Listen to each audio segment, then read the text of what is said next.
बिस्मिल्लाहिर्रहमानिर्रहीम। कुरान मजीद के तीसरे पारे के दो हिस्से हैं। पहला बक़या सूरह बकरा और दूसरा इब्तदाए सूरह आले इमरान। इसमें दो बड़ी आयतें हैं। एक आयतुल कुर्सी है जो फजीलत में सबसे बड़ी है। इसमें 17 मरतबा अल्लाह ताला का जिक्र है। इस आयत में अल्लाह रब्बुल आलमीन की किबरियाई बयान की गई है और उस रब्बे करीम की रस्सी को जो लोग मजबूती से थामे रखते हैं उनको दुनिया और आखिरत में कोई परेशानी नहीं होगी। दूसरी आयत मदायना जो मिक़दार में सबसे बड़ी है, इसमें तजारत और कर्ज़ मज़कूर है। अल्लाह रब्बुल आलमीन ने कर्ज़ के मामलात को लिखने की ताकीद की है।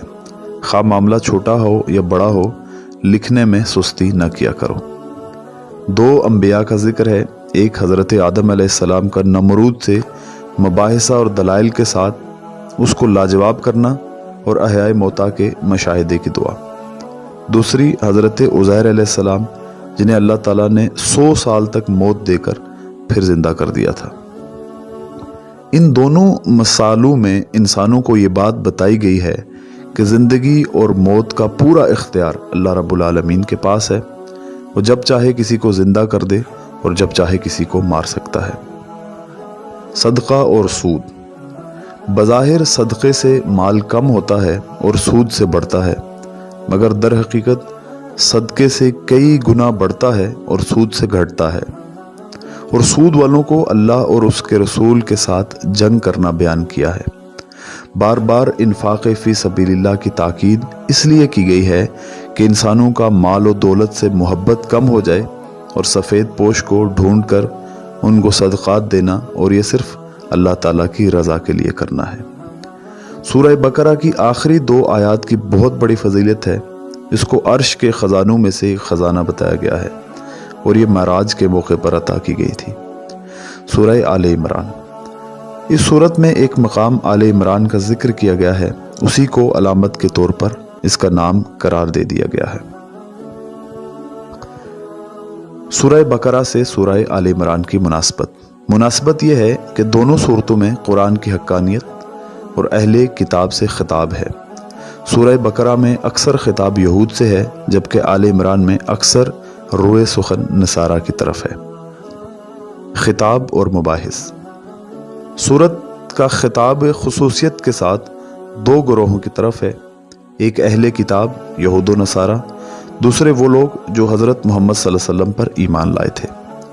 पहले ग्रोह को उसी तरह मज़ीद तबलीग की गई जिसका सिलसिला सूरह बकरा में शुरू किया गया था।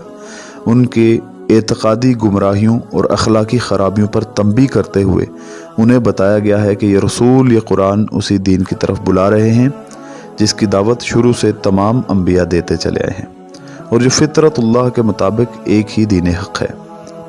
इस दीन के सीधे रास्ते से हटकर जो राहें तुमने इख्तियार की हैं और ख़ुद उन किताबों की रूह से भी सही नहीं हैं जिनको तुम किताब आसमानी तस्लीम करते हो, लिहाजा इस सदाकत को कबूल करो जिसके सदाकत होने से तुम खुद भी इनकार नहीं कर सकते। दूसरे ग्रोह को जो अब बेहतरीन उम्मत होने की हैसियत से हक़ की अलमबरदार है और दुनिया की इस्लाह की ज़िम्मेदार बन चुकी है, उसी सिलसिले में मज़ीद हदायत दी गई है जो सूरह बकरा में शुरू हुआ था। इन्हें पिछली उम्मतों के मजहबी अखलाकी ज़वाल का इबरतनाक नक्शा दिखाकर मुतनब्बे किया गया है कि इनके नक्शे कदम पर चलने से बचें। उन्हें बताया गया है कि एक इस्लाह करने वाली जमात होने की हैसियत से वो किस तरह काम करें और उन अहले किताब और मुनाफिक मुसलमानों के साथ क्या मामला करें जो खुदा के रास्ते में तरह तरह की रुकावटें डाल रहे हैं। उन्हें अपनी कमज़ोरियों की इस्लाह पर भी मुतवज्जो किया गया है जिनका ज़ुहूरे जंगे उहद के सिलसिले में हुआ था। इस तरह ये सूरत न सिर्फ अपने आप मुख्तलिफ अज्जा में मुसलसल और मरबूत है, बल्कि सूरह बकरा के साथ भी इसका एक करीबी ताल्लुक़ नज़र आता है। ये बिल्कुल इसका तमतमा मालूम होती है और ये महसूस होता है कि इसका फितरी मकाम बकरा से मुत्तसिल है। मरगूबात नफ्स। लोगों के लिए मरगूबात नफ्स औरतें, औलाद, सोने चांदी के ढेर, चीदा घोड़े, मवेशी और ज़रई ज़मीनें बड़ी खुशाइंद बनाकर बयान की गई हैं। مگر یہ سب دنیا کی چند روزہ زندگی کے سامان ہیں، حقیقت میں جو بہتر ٹھکانہ ہے وہ تو اللہ کے پاس ہے۔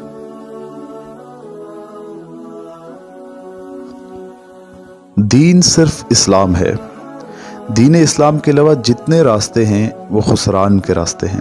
اتباع رسول صلی اللہ علیہ وسلم کی اہمیت، اللہ کے ساتھ محبت کے لیے محمد صلی اللہ علیہ وسلم کی پوری پیروی ضروری ہے۔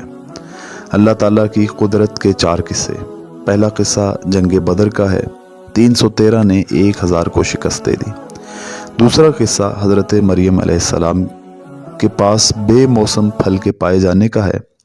تیسرا قصہ حضرت زکریا علیہ السلام کو بڑھاپے میں اولاد عطا ہونے کا ہے، اور چوتھا قصہ حضرت عیسیٰ علیہ السلام کا بغیر باپ کے پیدا ہونے، بچپن میں بولنے اور زندہ آسمانوں پر اٹھائے جانے کا ہے۔ مناظرہ، مباہلہ اور مفاہمہ۔ اہل کتاب سے مناظرہ ہوا، پھر مباہلہ ہوا کہ تم اپنے اہل و عیال کو لے آؤ، میں اپنے اہل عیال کو لے آتا ہوں، پھر مل کر خوش و خضوع سے اللہ تعالیٰ سے دعا مانگتے ہیں کہ ہم میں سے جو جھوٹا ہے اس پر خدا کی لعنت ہو۔ وہ تیار نہ ہوئے تو پھر مفاہمہ ہوا، یعنی ایسی بات کی دعوت دی گئی جو سب کو تسلیم ہو، اور وہ کلمہ لا الہ الا اللہ۔ ایمان نصیب ہونے کے بعد اس موقع سے فائدہ اٹھانا چاہیے اور ایمان کا حق ادا کرنا چاہیے، اور اس پر بار بار اللہ کا شکریہ ادا کرنا چاہیے، ورنہ یہ موقع بار بار نہیں ملتے اور اللہ ناقدری برداشت نہیں کرتا۔ انبیاء سابقین سے عہد۔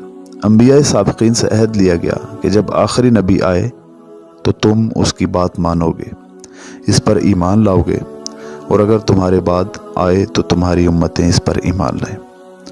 آخرت میں کامیابی کے لیے اسلام کے علاوہ کوئی دین قابل قبول نہیں ہے۔ ربنا لا تزغ قلوبنا بعد اذ ہدیتنا وہب لنا من لدنک رحمہ انک انت الوہاب۔ اے ہمارے رب، ہمارے دل ٹیڑھے نہ کر اس کے بعد کہ تو نے ہمیں ہدایت دی، اور ہمیں رحمت عطا کر، بے شک تو بڑا دینے والا ہے۔